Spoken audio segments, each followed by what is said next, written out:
అధిపతి అయిన నా యేసయ్యా, జీవింపచేయుటకు అరుదెంచినావు. క్రీస్తునందు ప్రియమైన దైవ జనాంగమ, మీకందరికీ ఉదయకాలపు శుభములు తెలియచేస్తూ ఉన్నాను. ప్రతి ఉదయము ప్రభువుతో సహవాసము అనే కార్యక్రమానికి మిమ్మును ప్రేమతో ఆహ్వానిస్తూ ఉన్నాను. మరలా ఈ ఉదయకాలము దేవుని యొక్క వాక్కును ధ్యానం చేద్దాం. కీర్తనల గ్రంథం 65:4 వచనములో ఉన్న మాటను చదువుతున్నాను. నీ ఆవరణములలో నివసించున్నట్లు నీవు ఏర్పరచుకొని చేర్చుకునివాడు ధన్యుడు. నీ పరిశుద్ధాలయము చేత, నీ మందిరములోని మేలు చేత మేము తృప్తి పొందేదము. భక్తుడైన దావీదు దేవుణ్ణి స్తుతించి ఈ కీర్తనలో ఆయన పరిశుద్ధులను ఏర్పరచుకున్న విధానాన్ని బట్టి వారికి ఏ దీవెనలు ఇవ్వబడ్డాయో ఈ యొక్క 65వ కీర్తనలో వ్రాయబడ్డాయి. నీ ఆవరణములో నివసించున్నట్లు, దేవుని యొక్క ఆవరణాల్లో నివసించే అనుభవాలు దేవుని ప్రజలుగా మనకి చాలా అత్యవసరమైన విషయం. ప్రజలు ఎక్కడెక్కడో నివాసాలు ఏర్పరచుకుని ఉన్నప్పటికీ వీటన్నిటినీ దృష్టిలోనికి తేలేదు. కానీ ఆయన మందిరపు ఆవరణాలలో నివసించడం అనేది ఒక వ్యక్తి జీవితంలో అది ఉంటే వ్యక్తిని దేవుడు ఏర్పరచుకున్నాడు, ఆయనే మనలను మొదట ప్రేమించాడు అని 1 యోహాను పత్రికలో రాయబడి ఉంది.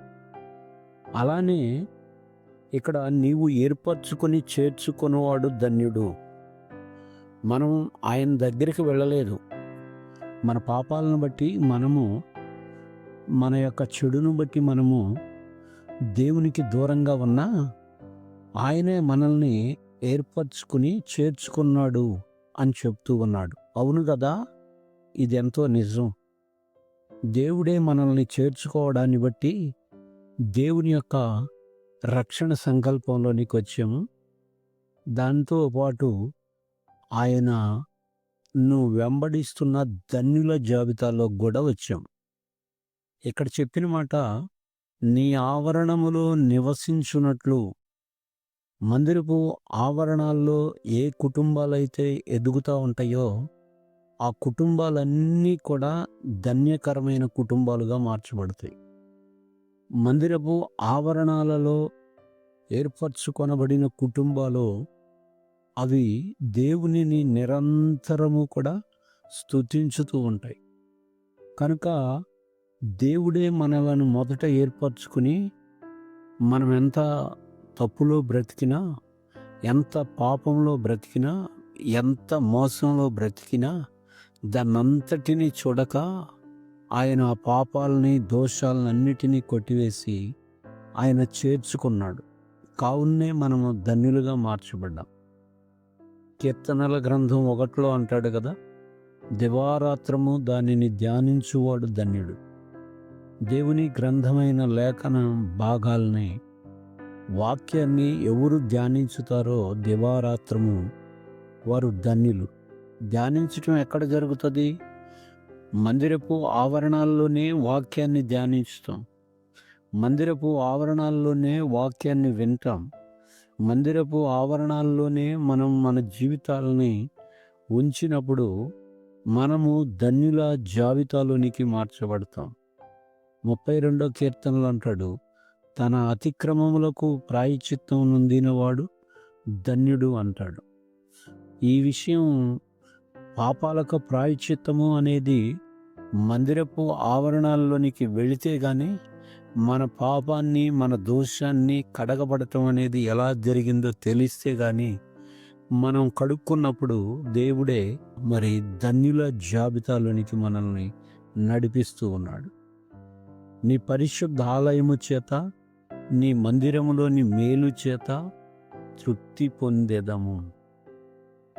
ఆలయానికి వెళుతూ ఉన్నప్పుడు లేకపోతే మందిరంలో మన జీవితాన్ని నాటినప్పుడు మనము తృప్తి కలిగిన జీవితాన్ని జీవించుతాం.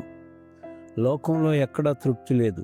ధనం సంపాదించటంలో తృప్తి లేదు, లేకపోతే పాపం చేయటంలో తృప్తి లేదు, లేకపోతే లోకంలో ఉన్న వ్యసనాల్లో కానీ, లోకంలో ఉన్న చెడు కార్యక్రమాల్లో కానీ, లోకంలో ఉన్న ఆ యొక్క ఆర్జించే విషయంలో కానీ వేటిల్లో కూడా తృప్తి లేదు. తృప్తి అనేది ఎక్కడ ఉంది అనంటే దేవుని యొక్క సన్నిధానంలో మాత్రమే ఉంది. ఎందుకు అంటే ఆయన ప్రజలను ఆయన ఏర్పరచుకున్నాడు. ఆయన ఆలయానికి వచ్చి ఆయన్ని ఆరాధించటానికి ఆయన మనల్ని ఏర్పరచుకున్నప్పుడు మనకెంతో సంతోషం. ఆయన ఆలయం, ఆయన ఇల్లు, ఆ యొక్క ఇంటిలో మనము మన జీవితంలో ఏర్పరచుకోబడ్డాము అనంటే దేవుడు ఎంత కృపను మన పట్ల అనుగ్రహించాడో దీన్ని బట్టి మనకు అర్థమవుతా ఉంది. ఆయన ఆలయానికి వచ్చి మనం ఆయన్ని ఆరాధించేటప్పుడు ఆయన క్షమించుతాడు మనల్ని. అంతేకాదు తన దగ్గరకు తీసుకుంటాడు. ఇది దేవుని సన్నిధిలో జీవించడం, ఆయనతో సహవాసం చేయటం. ఆయన మనల్ని తన యొక్క మందిరానికి పిలిచినప్పుడు మనం తృప్తి చేత నింపబడటం అది ఎంతో సంతోషమైన విషయం. కనుక పాపం వలన మనం దేవుడికి దూరం అయ్యాము, కానీ దేవుడి దగ్గరకు చేర్చుకున్నాడు. అక్కడ నిజమైన ధన్యత ఉంది. అక్కడ భయం లేదు, అక్కడ సంతోషం మాత్రమే ఉంది. కనుక యేసు ప్రభువుల వారి కల్వరి శిలువ బలియాగము ద్వారా మనమందరము కూడా ఆయనకు పిల్లలుగా సమకూర్చబడ్డాం. కావున యెహోవాను నమ్ముకునివాడు ధన్యుడు అని కీర్తనల గ్రంథంలోనే రాయబడి ఉంది. అంటే మనం అందరం కూడా ఏర్పరచుకున్న వాళ్ళమి, ఆ తర్వాత చేర్చుకొనబడిన వాళ్ళమి, ఆయన్ని నమ్ముకున్న వాళ్ళమి. అంతేకాదు పాపాల నిమిత్తము ప్రాయశ్చిత్తము చేయబడటానికి ఇష్టపడిన వాళ్ళం.